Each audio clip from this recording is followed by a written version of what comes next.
Got some big news from today that Justin Trudeau has been found guilty of breaking federal ethics law. This is a report from the ethics commissioner determining this.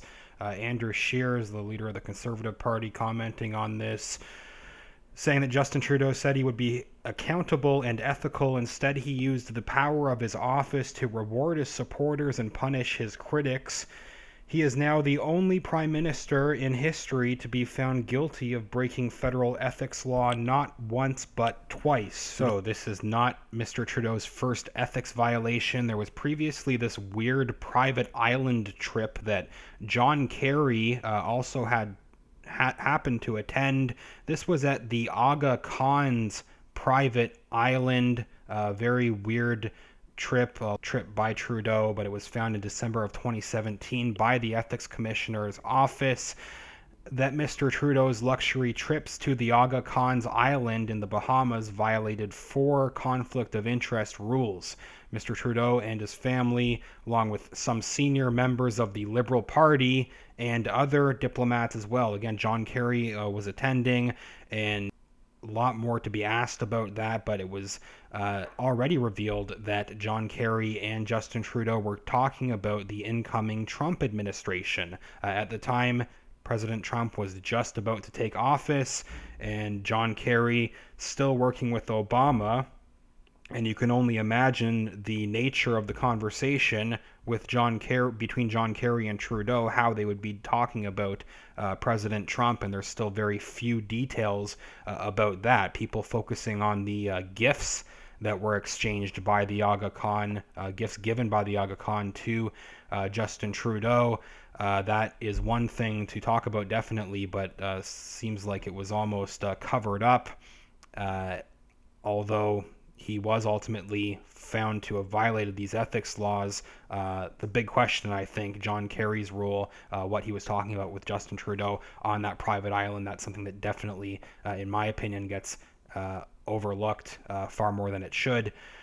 So that was the previous case, first ethics violation. It's happened yet again to Justin Trudeau. This time it has to do with the SNC Lavalin saga. Some Canadian media already talking about this. One headline saying Trudeau violated ethics law by pressuring Wilson-Raybould over SNC Lavalin deal. So the Globe and Mail was early on in talking about the whole SNC Lavalin scandal.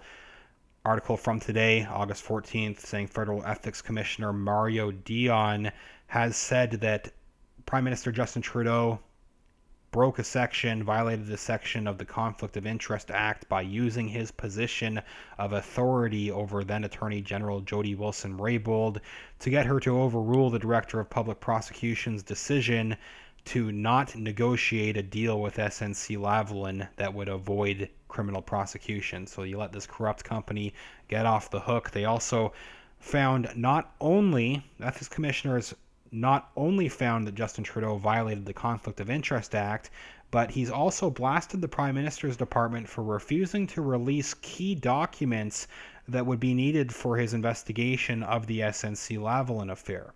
So beyond the affair itself, Justin Trudeau has been pressuring people not to talk about this. He's been obstructing people from actually investigating it fully, including blocking the ethics commissioner from actually getting very important documents about the case.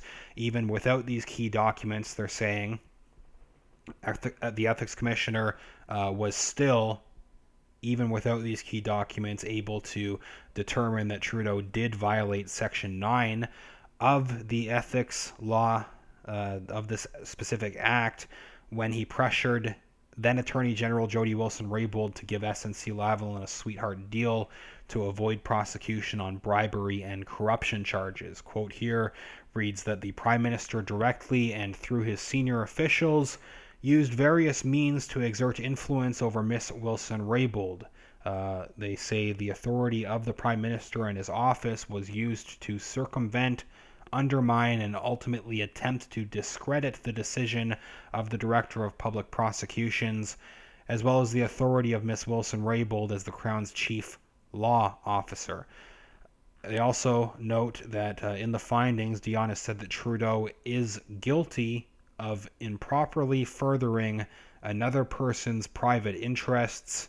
Those private interests are those of SNC-Lavalin itself. In this particular case, this company, SNC-Lavalin, long history of corruption.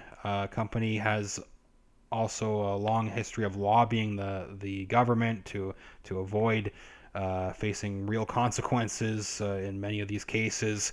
Company has lobbied the government hard over several years to avoid prosecution on bribery and corruption charges. They say dating back to the early 2000s, but there's a much longer history with SNC-Lavalin, a number of other cases. They're specifically talking here. This case was centered around $48 million in bribes tied to Libya. There was an RCMP investigation, but again, many other cases with SNC-Lavalin of corruption, saying if found guilty of the charges, this was part of the case, was that if they were found guilty of the charges, the company would have faced a ban on bidding for federally funded projects for 10 years. So they were pressuring the Liberals to avoid these charges, not just to avoid the charges, but to avoid the fallout of this major loss of money from losing all these other projects. The same company, SNC-Lavalin, is already facing bans from the World Bank over a different corruption investigation. They're noting several former executives of SNC-Lavalin have also pleaded guilty in corruption cases in this country, included bribes. This is including bribes offered for a hospital contract and illegal donations to political parties, including more than 100,000 donated to various Liberal candidates or associations. 100,000 illegal donations to other members of Trudeau's Liberal Party. They also add, again, on these documents, in addition to finding the Prime Minister in violation of the Conflict of Interest Act, Dion also went after the Prime Minister and the Council's office for refusing to allow key access to certain documents needed for the investigation, and for not allowing witnesses to speak to everything they knew. Quote here says, because of the decision to deny our office further access to cabinet confidences, witnesses were constrained in their ability to provide all evidence. I was therefore prevented from looking over the entire body of evidence. That's what the Ethics Commissioner said.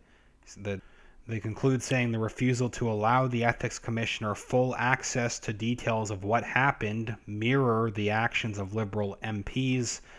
The Liberals used their majorities on House of Commons committees to block attempts by opposition to get to the bottom of the SNC-Lavalin affair. The report takes accusations that Trudeau acted improperly out of the realm of political speculation.